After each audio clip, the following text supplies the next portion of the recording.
Raúl Sorre nos va a conversar sobre lo que son estas elecciones parlamentarias francesas que han causado un remesón bastante interesante. Así es que cuéntanos de inmediato cuál es la novedad de estas elecciones, Raúl.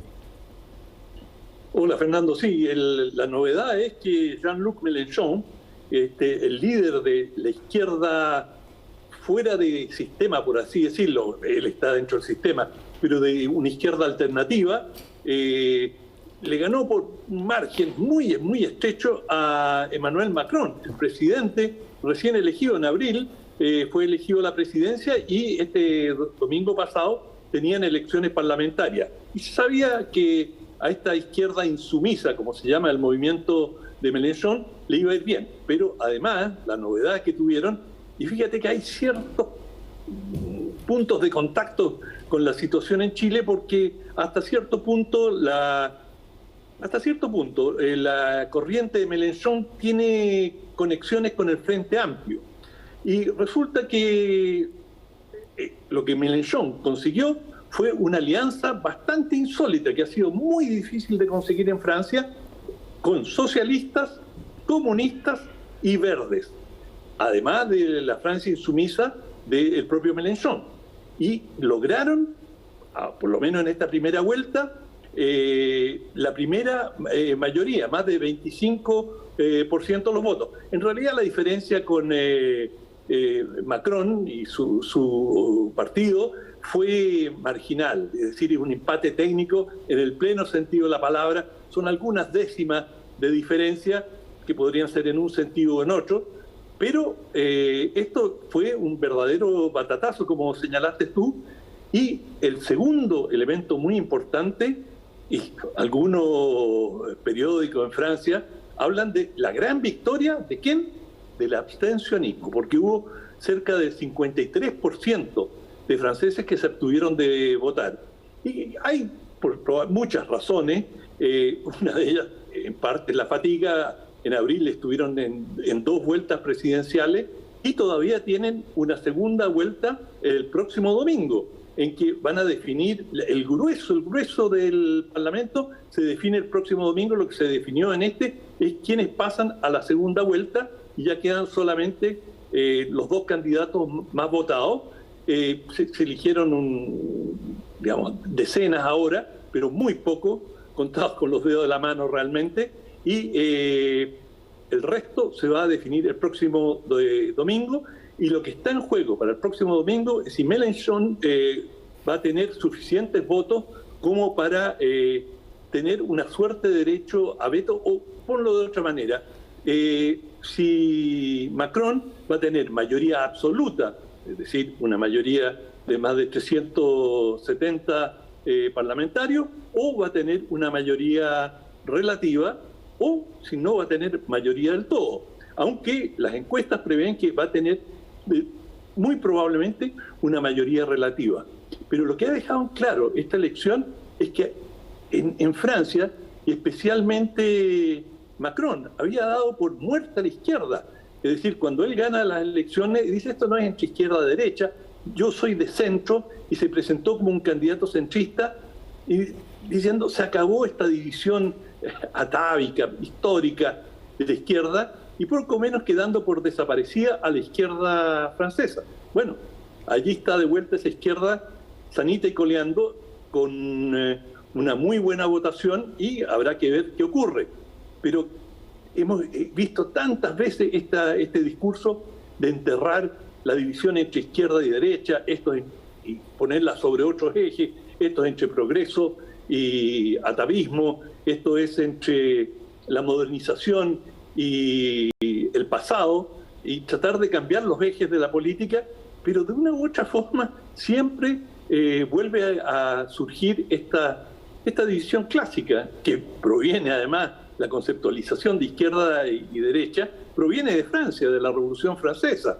Es decir, allí se empezó a usar ese concepto según cómo estaban sentados en la asamblea, y los sectores que hoy día llamamos izquierda, por cierto, eran los que representaban estos puntos de vista de cambio versus la derecha, que eran los sectores más conservadores.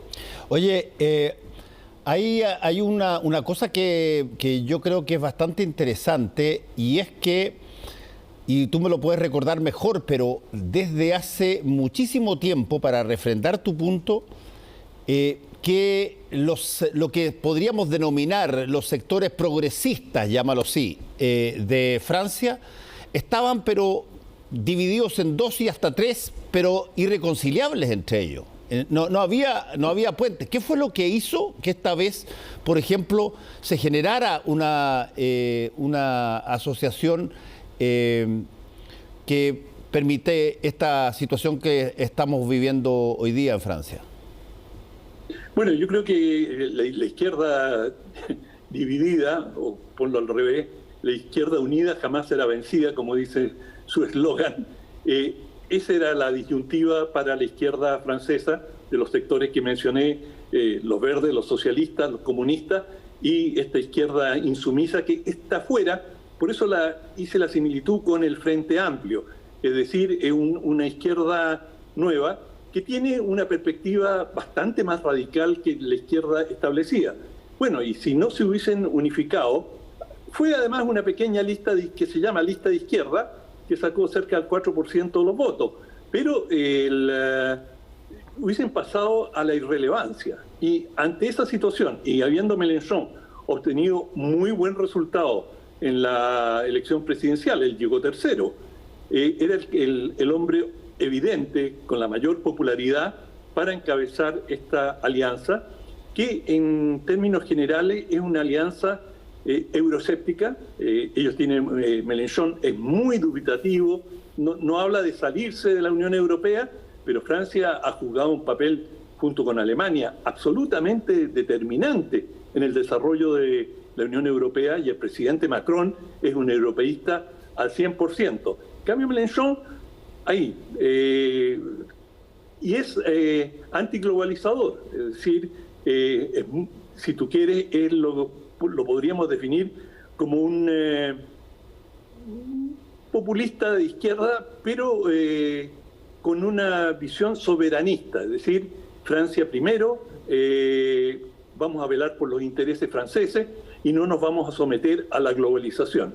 De manera que esto es una tendencia que en muchos países, también en Gran Bretaña, por la derecha, Boris Johnson tiene un discurso similar, por algo se salió de la Unión Europea, pero lo hace desde la derecha. Oye, John tiene puntos de contacto, pero desde la izquierda. Sí, ahí te quería preguntar por